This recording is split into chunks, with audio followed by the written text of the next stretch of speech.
This episode is brought to you by Shopify.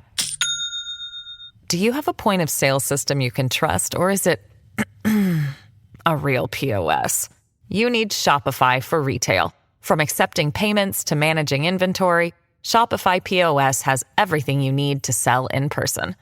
Go to shopify.com/system, all lowercase, to take your retail business to the next level today. That's shopify.com/system.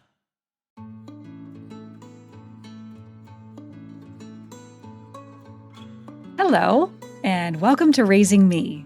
This is where we take everyday challenges of parenting, both big and small, right to the experts for advice. I'm Adrienne Stein. I'm a mom of three, ranging in age from preschooler to high schooler. I'm also a longtime journalist, doing my best to figure things out every day, just like you are. Today, we're talking about a growing problem, and it's one that more parents are struggling with when it comes to their kids: disordered eating and eating disorders. Admittedly, I didn't know the difference between disordered eating and eating disorder until the conversation with our expert. Both of these are on the rise, particularly when it comes to disordered eating. But what's the difference, and what should we be on the lookout for when it comes to our kids? How do we know the difference between, say, like really picky eating and when that becomes a problem? When is it time to get help? And really, if you're asking that question, it probably is. Early intervention, as you will learn, is the key. Plus, the things that we can all do at home to build a better relationship around food for all of us. Sara Porter is with us. She is a licensed clinical social worker at Northern Light Acadia Hospital in Maine, and she is the supervisor of pediatric outpatient services there. She sees this stuff firsthand and helps families navigate through it all the time. And now she is here to walk us through it.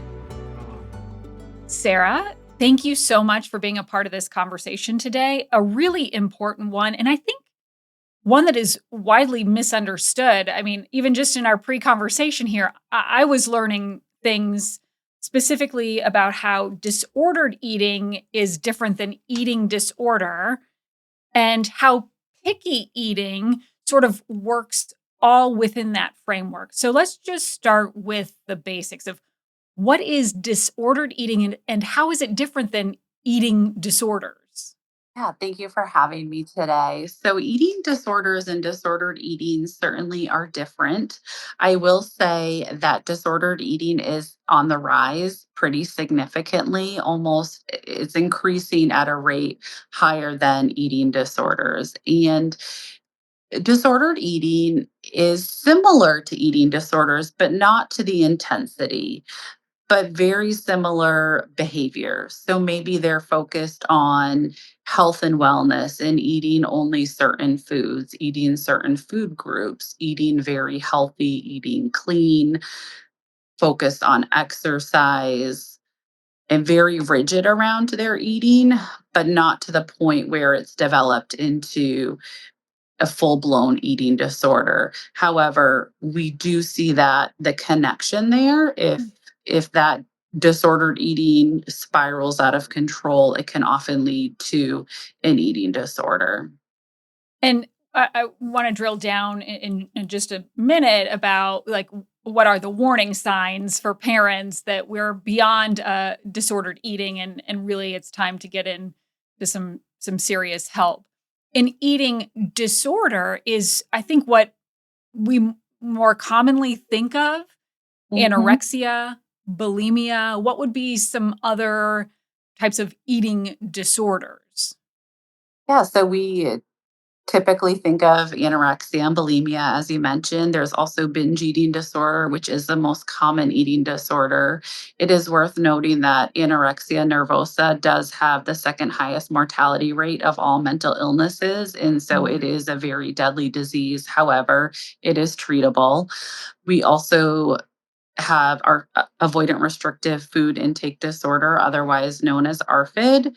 There's also atypical eating disorders that may not be to the intensity of anorexia or bulimia, or they may not have had a significant weight shift. So they may be of average weight, they may be of higher body weight, but still really actually meet criteria for anorexia or Mm. bulimia. But those cases are often missed because we're basing an eating disorder on someone's size. However, they can be just as sick with someone who has anorexia. That's such an important point and something to keep top of mind. You mentioned that disordered eating is on the rise. hmm Why do you think that is? And what kind of changes in the trends are you seeing? I think a huge factor, which we probably can all relate to, is social media. Social Mm. media is a driving factor in disordered eating. The difference with social media versus TV is that with social media, we can alter images and we can't necessarily do that on TV. And so, with the rise of social media, kids are spending 5 to 7 hours a day. That's children. It's even higher for teenagers looking at social media, scrolling through, seeing these images that are truly not attainable or being fed these tidbits around if you eat this, if you do this, you'll have this body type or you'll be able to perform better in your sport. And so they're being fed all this information, which is truly leading to that rise in disordered eating. Well, and the algorithm figures out what you're watching, and then it Absolutely. just keeps sending you more hmm of that. And we've talked about this on the podcast too in a prior episode that, I remember back in the day, you would look at a 17 magazine and like, hmm oh my God, goodness, she's so thin. Oh hmm my gosh, she's so beautiful. But that magazine comes to an end. Right. With the internet, with social media, there is no end. hmm You can keep scrolling. hmm The algorithm figures out what you're spending your time on and keeps feeding you more. So it is just that endless cycle of just a really unhealthy situation for so many kids. Absolutely. So we know social media is one of the reasons we're seeing a rise hmm in disordered eating in particular. But what might be some of the other causes of disordered eating or eating disorders? hmm I think there's so much focus on healthy eating. We want to be healthy, we want our bodies to be healthy, and sometimes that can trigger someone's brain to go to the extreme. For example, we see many children, teenagers who are taking classes and they have health class and they're asked to track their calories, they're asked to track their weight. All well intended things. However, someone who may be at higher risk for an eating disorder then takes it to the extreme, not intentionally, because they're not eating disorders are not a choice, but it sort of plants these seeds around, oh, I need to track what I'm eating. I need to be healthy. I need to do Right. all of these things to be able to perform at a higher level. And so some of those messages that trigger disordered eating or eating disorders, again, are well intended, but can really be triggering. So that can be part of it. Sometimes it's within the family unit, how they talk about food, how they feel about their own bodies. Parents, it's a blameless illness. Parents do not cause Mhm. eating disorders. And it's important how we talk about food, how we talk about our bodies, because that can certainly lead to disordered eating and potentially an eating disorder down the road. It sounds like, this is certain personalities hmm may be more susceptible. hmm Genetics, hmm that plays a role too. It does. Certainly genetics is not the only factor. We know that it can possibly increase the risk. Really, there's no root cause of eating disorders, which Mm. can be challenging for families to understand when their child's diagnosed because they want to know why. And what we know is that it's really a socio-economic, cultural, psychological combination of things that really comes together to spark an eating disorder. And so, again, that's why we tell families it's blameless. It is something that is treatable, but we can't necessarily ever really pinpoint why someone has an eating disorder. Yes, there may be factors, and when we're working with families and patients, we really focus more on the treatment versus finding the root cause because we know that determining the root cause isn't necessarily going to make a difference in their treatment and their recovery. It is blameless, but as a parent, you can feel so helpless Yes. because, especially as the kids get older, Hmm. you can't force a child to eat, Yeah. And so help us Yeah. as parents, take a little pressure off ourselves. Again, maybe just a little empathy for ourselves. Yeah. It is so hard Hmm. when you see a child struggling Yeah. and there is little, it feels like anyway, there is little or nothing that you can do. Yeah. It can feel very helpless. And some things that we encourage parents to do is, again, model good eating habits in terms of eating 3 meals a day and snacks. Having dinner together at the table shows that rates of eating disorders, disordered eating can be impacted positively by eating together. Making food normal, making food maybe even fun if needed, maybe doing fun activities, cooking together, baking together, really making food not a negative experience, really modeling it, doing it together as a family unit are some really important things that parents can do, particularly when they do feel helpless. Do you find, is there a group of young people that are more susceptible to disordered eating and eating Mhm. disorders? But, often it is the disordered eating that is the first sign. Yeah, I think that again, there's so many factors, but for example, someone with anorexia, some sort of precursors that they may have are high anxiety, very high standards for themselves, driven to perform well, can be sort of rigid in their overall functioning. And so when they maybe feel that loss of control, maybe they start to struggle in school, maybe their performance in, activities is decreasing, that can certainly be a trigger. So they're all good qualities, right? We want our children to excel, we want them to perform well, do all of those things, but it can then cross a line where it's now out of control. Look, it's probably stereotypical, but I think we often think that it's young girls Mhm. who are struggling with this. But, I think it's also important to note this is young boys, or boys struggle with this as well. Yes, absolutely. How would it look different between boys and girls who are struggling with eating disorders or disordered eating? Good question. We typically see the difference with boys, a heavy focus on exercising, weightlifting, certainly on eating, but we see the exercise a little bit more overtly in boys than we do in females. We also see that the numbers of cases of boys with eating disorders is certainly on the rise. We used to think that there was this big discrepancy between females and males, but there's really not as much of a discrepancy as there once was. And do you think social media plays a role a little bit in that too, with the rise of these disorders in young boys as well?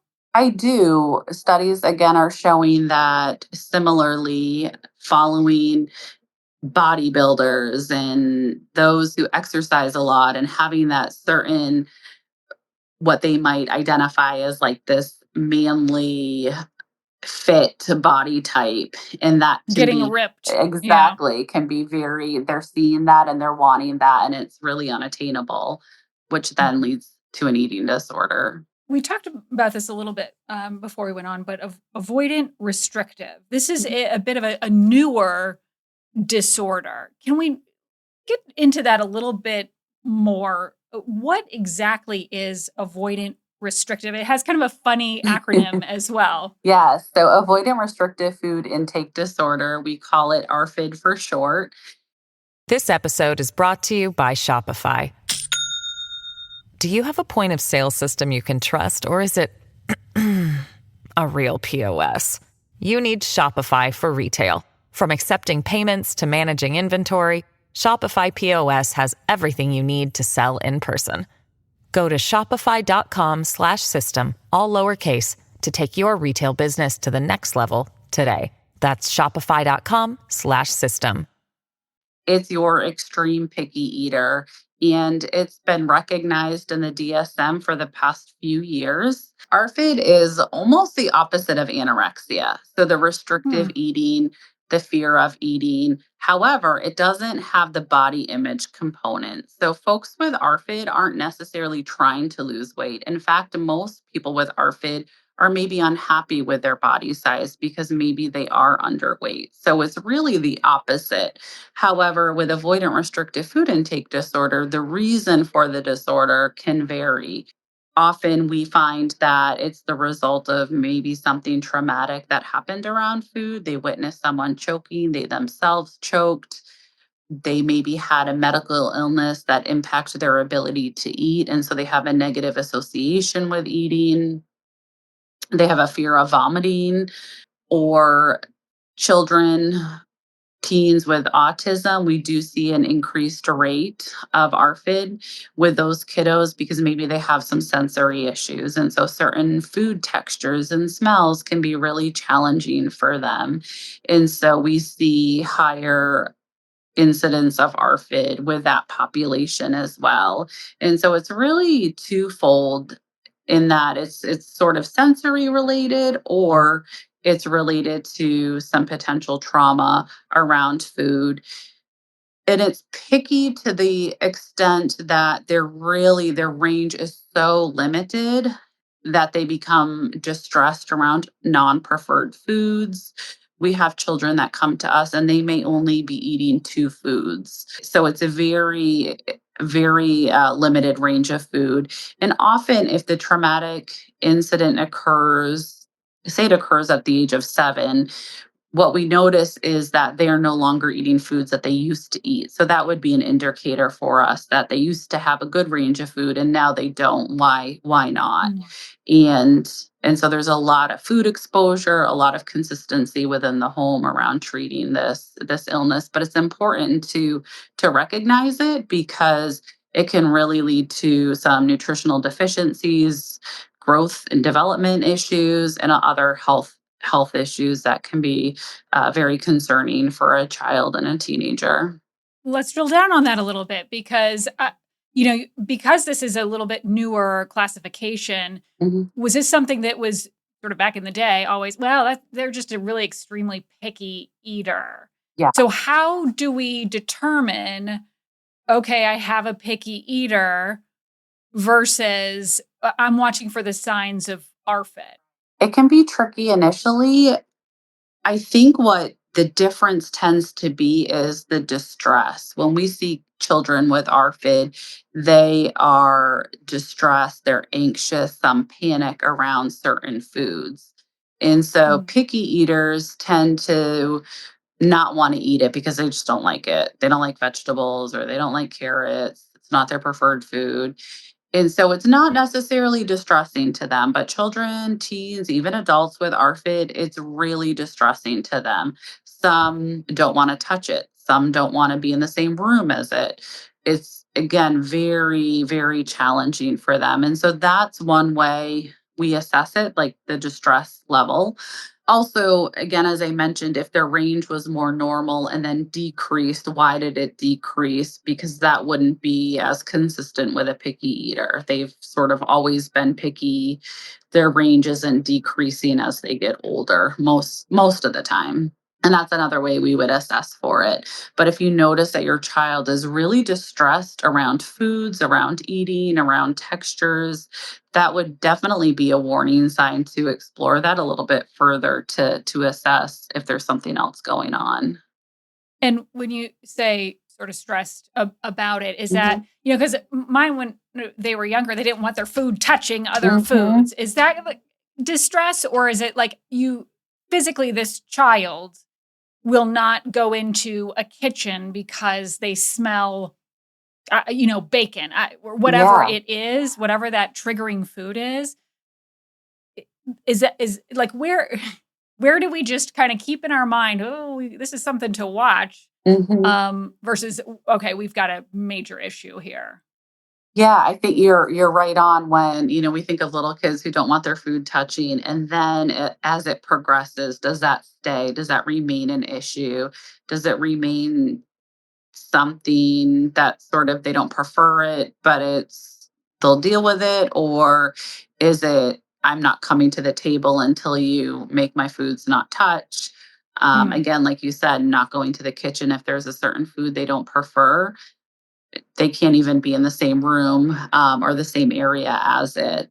I'll have children who, if the family is eating something that they don't prefer because of ARFID, they can't sit at the table with them.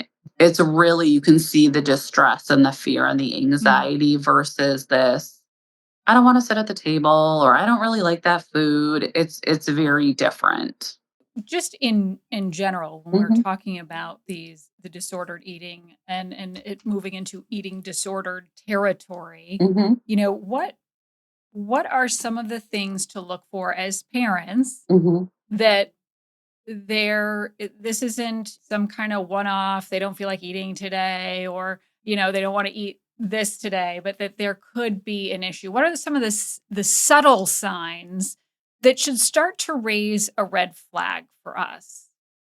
Yeah, so I think those patterns, some kids, they're going to have one off days where they may not want to eat a certain food, but those patterns, if you notice they're skipping lunch, or they're not wanting to come to the table for dinner, or they're saying, oh, I ate dinner at my friend's house, they seem to be avoiding food more.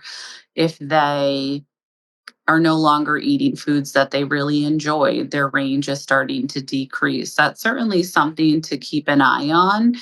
In terms of mood, we tend to notice patients with eating disorders being more irritable, maybe withdrawn, significant anxiety, body checking. Maybe you find them looking in their mirror, looking at their body, assessing that.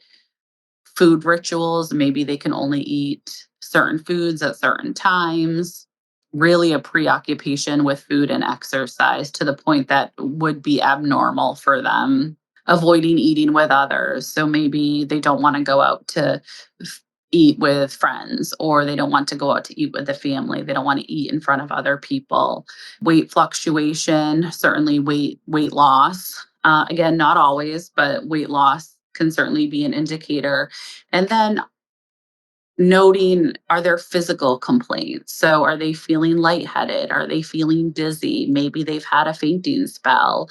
Oftentimes patients with eating disorders have GI complaints. Maybe they're a lot of stomach aches, discomfort, difficulty with concentration, sleep difficulty, feeling cold all of the time. So, those are some things just to be mindful of. If they're occurring more frequently, it's definitely worth exploring, because the sooner the intervention, the better the prognosis. And so we always tell families it's better to ask, it's better to look into it, and for us or for doctors or other providers to say, no, we don't think it's an eating disorder, versus a year down the road to come to us and say, I think my child has an eating disorder. We missed a whole year of intervention. And so those are some of the signs and symptoms I would be mindful of. Again, there's a lot more there, but those are some of them to be mindful of, and to see certainly if there's a pattern developing. So those are some of the things to look for. But then what about when we notice these things? What is the best way to intervene without causing stress? And I say that, Right. just knowing that part of it is you can't create a combative situation, Yeah. right? Like it's all in the approach, just Yeah. like with so many things. But what can we do as parents to intervene when we start to see things like this and just that instinct Hmm. is kicking in? Yeah. So sometimes families are successful in having more scheduled eating times. So not just with dinner, but hey, we're going to start doing family breakfast, and we're going to make sure that we're all having snacks. So sort of this subtle intervention, sometimes that can work. However, if the eating disorder is is really entrenched at that point, they're going to need more help outside of the family. And so initially we recommend going to the pediatrician, going to their primary care physician. The child will not be happy. And when we think about eating disorders, we separate the child from the eating disorder. They aren't their eating disorder. The eating disorder has hijacked their brain. And so they're sort of in this battle with themselves and the eating disorder. And so they are going to be very unhappy. But bring them to the primary care physician, have their weight checked, look at labs, possibly do an EKG, have them just explore further what might be happening. And from there, if the primary care physician does express concern about an eating disorder, finding a provider who specializes in eating disorders. The teenager will not like it. When patients first come to us, we are not their favorite people. However, we work primarily with the parents and how to implement strategies within the home to work on addressing eating disorder symptoms and behaviors. And as we do that, we notice symptoms begin to decrease, patients begin to engage, and we can really tackle the eating disorder. But it isn't easy, and the eating disorder is loud. People describe it as a monster. It Mm. is it's a relentless illness. And so again, any if you're noticing those patterns, don't hesitate to reach out to your doctor or a provider who specializes in eating disorder treatment. There's one thing you said that the eating disorder hijacks their brain. There's Mhm. something about that really like breaks my heart Yeah. to Yeah. think about it like that. Yeah. What does treatment look like if you get to the point where you're bringing in a doctor and you need this additional help, or you're just it's in the back of your mind and you think potentially this could be where you're heading with your child? Yeah. What do the different treatments look like? Yeah, so the primary treatment that we use for children and teenagers and young adults with anorexia is family based treatment, or FBT as we call it. It is a treatment modality, it's an evidence based treatment modality that was developed out of the Maudsley Hospital in London. It can sound very scary. However, we see fantastic outcomes, and we see patients in long term recovery. And so, this is a family based model where the first phase is really focused on nutritional rehabilitation. So, whether the patient has lost a lot of weight or not, we need to get them to a stable place where they're eating, where their body is nutritionally rehabilitated. And so we work with a clinician who's specifically trained in this model, and then we work with a dietitian together. And that first phase is really hard because the parents take all control from their child Oh and my they goodness. feed them. And it is hard because the eating disorder is so loud. However, some patients find it sometimes easier because their parent is giving them permission to eat versus the eating disorder or versus themselves. And so it's a three-phase model that we typically use. Again, like I said, with great success. However, not all families and patients can implement it, and that's okay. We use cognitive behavioral therapy, we use solution focused therapy, we use acceptance and commitment therapy. But I would say primarily we use family based therapy because of the outcomes. So just, going to the simple things that we can do, and say simple, it's not, sometimes it's not quite that simple, but developing that healthy relationship around food and, having those family meals together, which is hard. Like Mhm. I've got 3 kids who are all in different activities and sports, and it is a simple thing, but it can be hard to do. Yes. But what are some of the other simple things that we can do as parents to create that healthy relationship with food for our kids? Frankly, whether they have a disordered eating, they're extremely picky eaters, or they have an eating disorder. What are those things that we can do at home? Yeah. What we tell parents and community providers and doctors, some of the biggest things that you can do is be mindful about how you talk about food and body and weight and shape. If you're talking about healthy eating and only eating certain foods, as we talked about previously, that can certainly land on children as, oh, wait, maybe I can't eat that dessert. Maybe that's a bad food. And so, really having this neutral way of talking about food. So, really being mindful of the language. Also, modeling for children and teenagers how to eat. So, if you're asking your child to eat 3 meals a day, but you yourself are eating one or two, they're going to pick up on that. And so, we really want to model what is it like to have a normal relationship with food. A normal relationship with food means eating typically 3 meals a day and some snacks. Certainly, we want to make sure that we're getting our nutrients in and those sorts of things. But we really want parents and caregivers to model good language, um, really a neutrality approach to food and to body, and really not talking about body shape and size at all, because that's really never helpful for children and teenagers. So those are some just basic things. Also, I would suggest monitoring social media. What are they looking at? Are they spending a lot of time looking at health journeys or folks who have exercise plans or how to improve your body, how to have a healthy relationship with food? Be mindful of that. What does that look like? We really try to help families work on intuitive eating principles, and that teaches you how to eat based on how your body feels. We use a hunger scale to assess, how are you feeling hungry? What type of hunger are you feeling? Maybe you're thirsty, maybe you're bored, but really how to be more intuitive with your eating, because our body is going to tell us what it needs. We just don't always listen to it. So we encourage families, if they're not sure how to navigate eating in the home, to look at the intuitive eating principles. And again, modeling good language, good behaviors around food, body, shape, size, because kids will pick up on it. Yeah, yeah, be the example for Ab- sure. Absolutely. If there was one piece of advice our listeners should leave here today with, Mhm. there's one piece of advice, one thing they could do, what would that be? Oh, there's so many.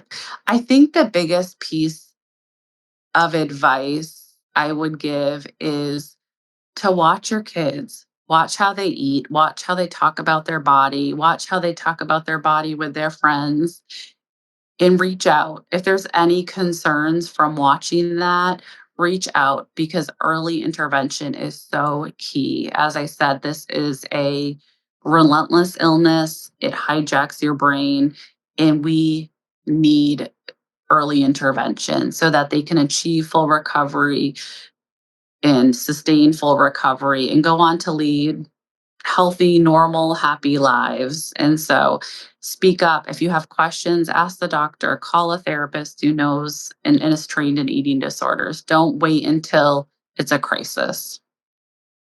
Sarah, thank you so much. This was so insightful and so much good information. I want to also let our listeners know too, because we will have more information on this very topic Mhm. on our website, which is wgme.com/raisingme. Sarah, thank you. Yeah, you're welcome. What stuck out to me today is thinking about an eating disorder as hijacking a child's brain. It made my heart drop when Sarah described it like that. She said it's loud, relentless, and a monster. Heartbreaking. I also hope you'll take away that this is a blameless disease, and that is so hard because, naturally as parents, we're often looking for blame within ourselves and wondering what we could have or should have done differently whenever there is a problem that our child is experiencing that is totally normal. You heard it from her, though, and she is an expert in this. It is a blameless disease, so if you are struggling with this in your family, please let that be a takeaway. And the other important thing is to recognize the signs and trust your instincts. Get that help early, knowing that it could be difficult and met with major resistance. And in the meantime, we can all pause and make sure we're doing what we can to create a healthier relationship with food in our own homes. Thank you so much for listening to Raising Me. I'm Adrienne Stein. This episode is edited by Megan Littlefield and produced with Nate Eldridge. Please follow Raising Me wherever you get your podcasts, and if this message helped you in any way, please consider a positive rating and review, which helps others to find it as well. Wherever you are, I hope you learn something new and get to take a little time for you.